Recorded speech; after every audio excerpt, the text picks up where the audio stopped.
যারা গাজাকে দুর্বল ভাবছেন তারা তৈরি থাকেন, গাজার বিজয় অবিসম্ভাবিত। কোরআনে সুস্পষ্ট লেখা আছে, এই কাফেলা থেকেই ইমাম মাহদীর জন্ম হবে আর ইসলামের বিজয় নিশান উঠবে বিশ্বব্যাপী।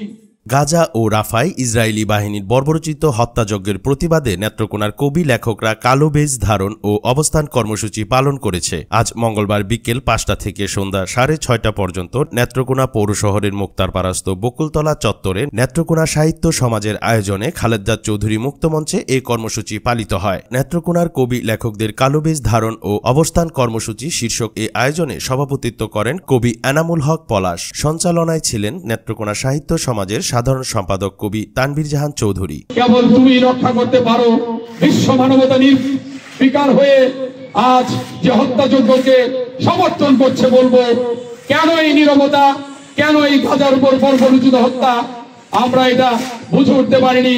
হয়তো আমাদের প্রতিবাদের ভাষায় কিচ্ছু যায় আসে না জাতিসংঘের, হয়তো আমাদের প্রতিবাদের ভাষায় কিচ্ছু যায় আসে নাই ইসরায়েলের, কিন্তু আমরা ঘৃণা জানাতে চাই এই মঞ্চ থেকে। আমরা আমাদের ব্যক্তিগত পর্যায় থেকে ইসরায়েলের সকল পণ্য বর্জন করব। ইসরায়েলের নাম শোনা মাত্রই আমরা থুতু দিয়ে ঘৃণা জানাবো।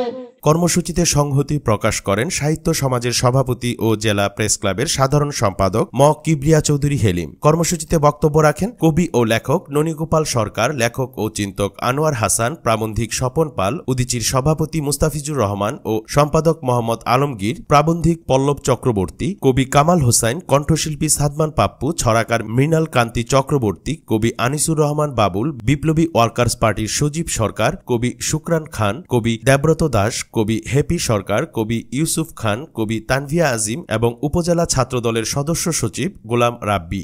এ সময় বক্তারা বলেন, ফিলিস্তিনে ইসরায়েলি বাহিনীর গণহত্যা আন্তর্জাতিক মানবতা বিরোধী অপরাধ। শিশু, নারী সহ সাধারণ মানুষের উপর নির্বিচারে চালানো এই হামলার বিরুদ্ধে বিশ্ব বিবেককে সোচ্চার হতে হবে। নেত্রকোনার কবি লেখক সমাজ এ ধরনের অমানবিকতা কখনো মেনে নিতে পারে না। ইসরায়েলি আগ্রাসনের নৃশংস আক্রমণে গাজা ধ্বংসস্তূপে পরিণত হয়েছে। নারী, পুরুষ এমনকি শিশুরাও নির্বিচারে বোমা বর্ষণে নিহত হচ্ছে। তবুও বিশ্ব এখন উদ্বেগজনকভাবে নীরব। এমনকি রাজনৈতিক শক্তিশালী মুসলিম দেশগুলিও কোনো অবস্থান নিতে ব্যর্থ হয়েছে। এই নীরবতা ইসরায়েলি বাহিনীকে আরও সাহসী করেছে, যারা নিরস্ত্র ফিলিস্তিনের বিরুদ্ধে তাদের সন্ত্রাসী অভিযান চালিয়ে যাচ্ছে। ইন্টারন্যাশনাল কোর্ট অফ জাস্টিস যেটা আমরা বলে থাকি, ইন্টারন্যাশনাল কোর্টে তো এখন ইসরায়েলের বিরুদ্ধে কেস হওয়া উচিত।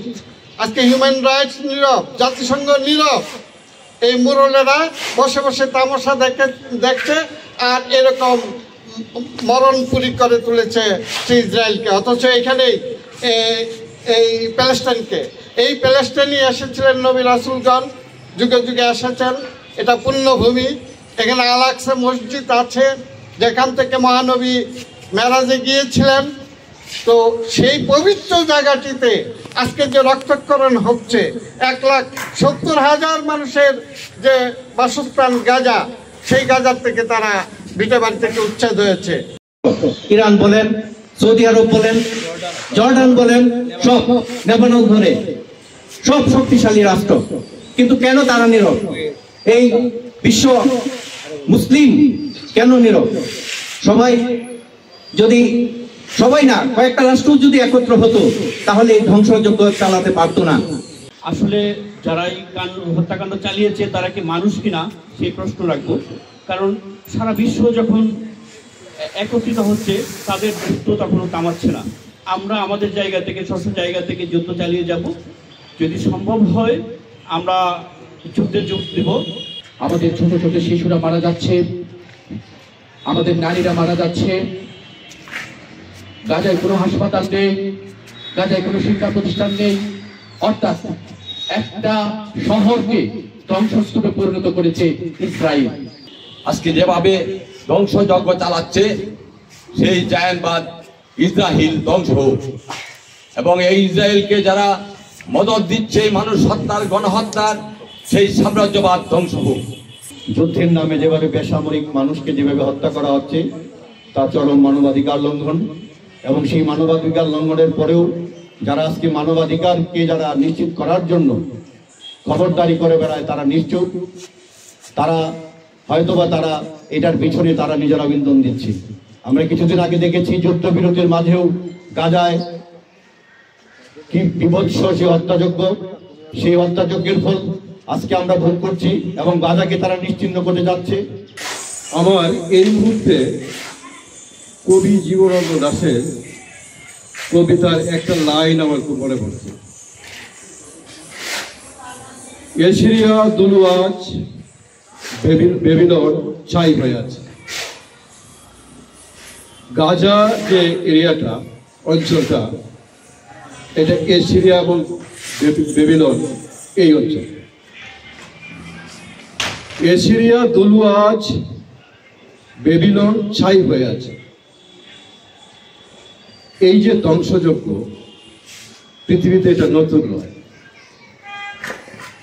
আমরা সভ্যতার পরতে পরতে এগুলো দেখি, কারণ সভ্যতা যখন যাত্রা শুরু করে তখনই রাষ্ট্রের পতন হয়, আর রাষ্ট্রের পতনের সাথে সাথেই সাম্রাজ্যবাদের বীজ রূপিত হয়।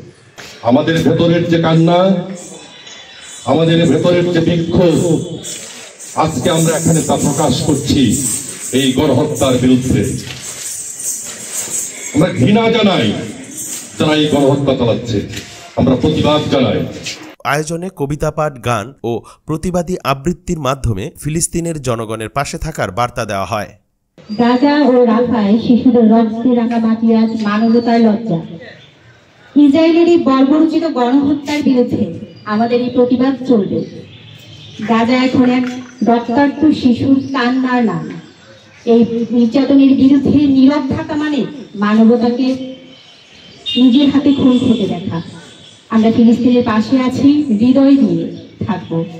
প্রতিটি বিবেকবান মানুষকে আজ ফিলিস্তিনের পাশে দাঁড়াতে হবে। শিশুদের রক্ত আর যেন মাটিতে না ঝরে। ইসরায়েলের বর্বরতা আর চলতে দেওয়া যাবে না।